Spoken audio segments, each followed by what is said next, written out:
Uma breve meditação acerca do Evangelho de hoje.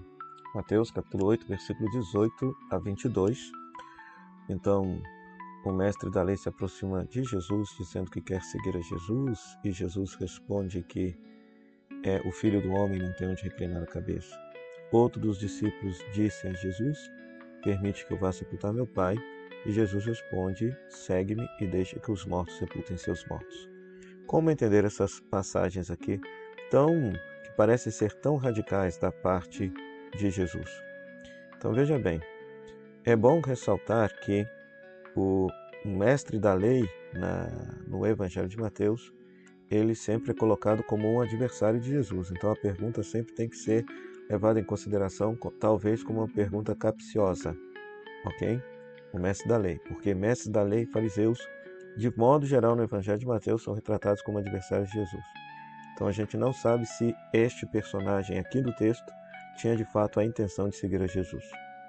Mas vamos para a resposta de Jesus. Quando Jesus fala que o Filho do Homem não tem onde reclinar a cabeça, as raposas têm toca, as aves do céu têm seus ninhos, está falando da casa. A raposa vive na toca, a ave tem seu ninho. Então, o Filho do Homem não tem onde reclinar a cabeça, significa que o Filho do Homem, ou seja, Jesus, ele é itinerante, ele não tem casa, ele não tem uma moradia fixa. E, de fato, basta olhar o Evangelho que o Jesus ele está andando pela periferia da Galileia, pela periferia de Israel. Ou seja, as vilas, os povoados. Ele nunca passa pelas cidades grandes da Galileia, um detalhe muito interessante. A única vez que ele entra numa grande cidade é a cidade de Jerusalém e ali o mata. Ou seja, Jesus fez todo o seu trabalho missionário nas pequenas cidades, nos pequenos vilarejos povoados da Galileia. Então está aí, por exemplo, uma fundamentação bíblica da opção preferencial pelos pobres por aqueles que estão nas periferias quando a gente exerce o nosso apostolado, quando a igreja exerce o seu apostolado e a sua missão evangelizadora. Porque quem fez, em primeiro lugar, opção pelos pobres foi o próprio Cristo no seu aspecto missionário, de anunciar a chegada iminente do reino. E aqui quero destacar a questão da chegada iminente do reino, porque isso deve ser levado em conta para entender a segunda resposta de Jesus. Quando um dos discípulos pergunta a Jesus, pedindo a Jesus que vá sepultar seu pai, Jesus fala: segue-me e deixe que os mortos sepultem seus mortos. Será que por acaso Jesus era contra a lei de Israel que mandava honrar pai e mãe? Será que Jesus era contra a piedade judaica que mandava enterrar e sepultar os mortos? Provavelmente não. Provavelmente não. Né? Ou seja, Jesus está utilizando aqui uma hipérbole, um exagero. Né? Jesus está querendo ensinar que o seguimento a Jesus deve ser preferencial a tudo aquilo que é passageiro, a tudo aquilo que já morreu. Né?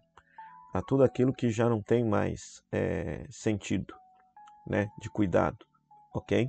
É claro que Jesus manda honrar pai e mãe, ele era judeu, piedoso, tá certo? Mas aqui, nessa resposta, ele quer destacar que o seguimento a Jesus deve ser a primazia naquele que se diz discípulo, discípula de Cristo.